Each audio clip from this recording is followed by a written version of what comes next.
করতে সহ ক্লাবের অর্থাৎ উল্টোডাঙ্গা বিধানসভা 2025 করলেন। সকলকে অনুরোধ করবো হাততালির মধ্যে দিয়ে এই শুভ মুহূর্তের সাক্ষী খুঁটি পুজো অর্থাৎ খুঁটি পুজোর পর আমরা সুন্দর এই শারদোৎসব 2025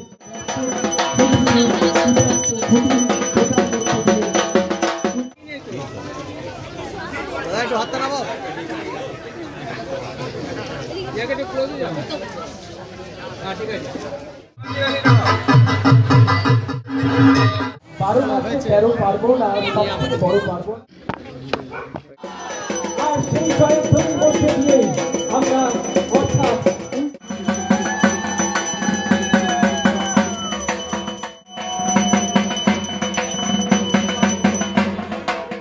খুঁটি পুজো মানে কি আমাদের একরকম প্রিপারেশনের একটা ঢাক বেজে যায়।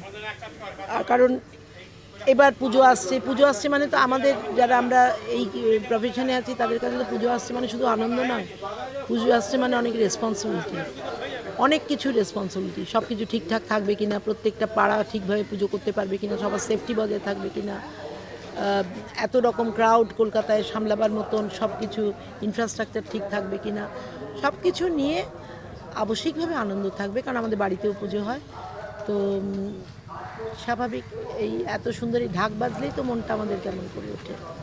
আপনি বলেছেন ওটা থিম নয়, ওটা ওটা ওটা ওটা হচ্ছে বান্টির বানানোর থিম। অ্যাকচুয়াল থিম হচ্ছে বলবো পরে ওটার নাম দেবো পুনরাবর্তন। পুনরায় যা আবর্তিত হয় তার নাম পুনরাবর্তন। তা আমি ওনাকে বললাম, উনি বললেন হ্যাঁ ভালো। যা বর্জ্য তা ত্যায্য নয়, যাকে আমরা ফেলে দিই তা সবসময় ত্যাগ করার মতো নয়। ভরপুর আনন্দ করো আর তার জন্য পরিবারটাকে নিয়ে সুস্থ থাকো। ঈশ্বর সুস্থ রাখুন, ঈশ্বর মানসিক শান্তি রাখুন। শরীরের থেকেও এখন মানসিক শান্তি খুব জরুরি। ঈশ্বর সবাইকে যেন মানসিক শান্তি দেন, কাউকে যেন আঘাত না দেন। তাই তবেই আনন্দ করতে পারবে পুজোয়। আর পুজো যখন সার্বিকভাবে সবাই আনন্দ করবে তখন সেই পুজোর সাফল্য হবে। আমি আনন্দ করলাম, পাশের বাড়ির লোক কাঁদছে, এরকম হয় না। ওটা সমাজ আনন্দ করবে।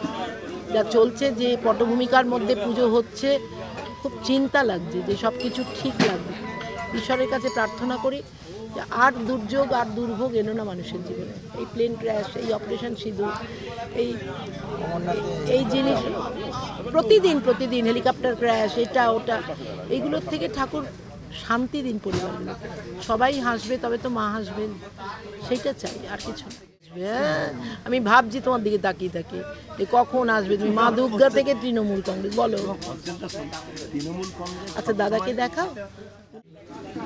আমাদের বিধানসভায় কোনো আলোচনাকে ওরা এগোতে দেয় না, যে কোনোভাবে হোক, যে কিছু থেকে হোক, ওরা ঘুরে ফিরে একই আলোচনায় চলে আসে।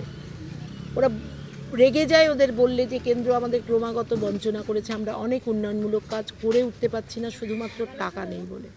ওরা বলছে আমরা নাকি ভুল বলছি। আমাদের মাননীয় মুখ্যমন্ত্রী এখান থেকে যা জিএসটি ওঠে তার সমস্ত অংশটাই ঘিরে যাচ্ছে, কাজে তার থেকে যেটা আমাদের সামান্য কুড়িয়ে বাড়িয়ে আসে সেটাকে ওরা অনুদান বলছে। তা তো নয়, তা আমাদের টাকা আমাদের কাছে ফেরত আসে, তাও পুরোটা না। তার জন্য বৃহৎ সব কিছু বন্ধ। বাচ্চাদের মিড ডে মিলের টাকা ঠিকভাবে আসছে না, অঙ্গনবাড়ি কর্মীদের টাকা আসছে না, আবাস যোজনা আসছে না, রাস্তাঘাট সড়ক নির্মাণ বৃদ্ধির কোনো টাকা আসছে না। তার মধ্যে ক্রমাগত এই যে ভাঙন ধরছে, বাঁধ ভাঙছে, সেতু ভাঙছে, আমরা পাবো কোথায়? সব নিয়ে আমরা পড়ে যাচ্ছি, লড়ে যাচ্ছি। তো ওনারা যেটা মনে করছে যে আমাদের ভুল ত্রুটি ধরিয়ে ওনারা জিততে পারবেন, ওনারা যদি গঠনমূলক আলোচনা এবং গঠনমূলক বিরোধিতা না করেন, মানে যে বিরোধিতা ক্রিয়েটিভ হবে, যেটা আমাদের পথ দেখাবে, সেটা না করে সব কিছু ভেস্তে দেওয়া, সব কিছু থামিয়ে দেওয়া। এই যে কাল থেকে বলছে আমরা, তারা নাকি এতে বসবেন, বলে দিলেন, ঘোষণা করলেন তারা নাকি ধর্নায় বসবেন। কেন ধর্না, কিসের ধর্না? আজকে দেখলাম তারা ঢাক বাজাচ্ছে, কালকে দেখছি তুলসী নিয়ে দৌড়ি করছে। ঠিক বুঝতে পারছি না ওনাদের ইস্যুটা কী। মাননীয় মুখ্যমন্ত্রী চেষ্টা করছেন এবং 100% তৃণমূলের ফেভারেই সবাই থাকবে।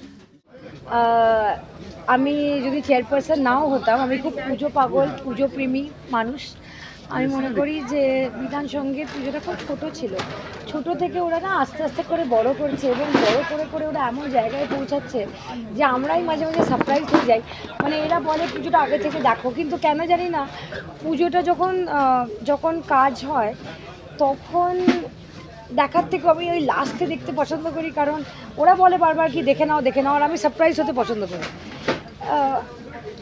আগের বছর পুজোটার যে থিমটা ছিল, আমি প্রায় এই পুজোটার মধ্যে 10-12 বার নিজেই দেখে নিয়েছি ঘুরে ঘুরে, যে কি সুন্দরভাবে পুজোটা হয়েছে। এবার আমি ওদের সত্যি শুভকামনা দিচ্ছি, শুভেচ্ছা দিচ্ছি।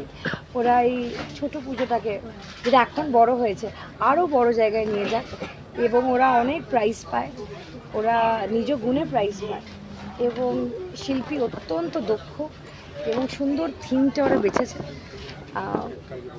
আমার সঙ্গে ওরা পুজো নিয়ে ডিসকাস করে, কিন্তু ওরা জাস্ট চেয়ারপারসন রাখে, কিন্তু আসলে ওরাই চেয়ারপারসন, মানে ওরাই ডিসাইড করে যে কীভাবে কী করবো, কেমনভাবে কী করবো, থিমটা কী হবে।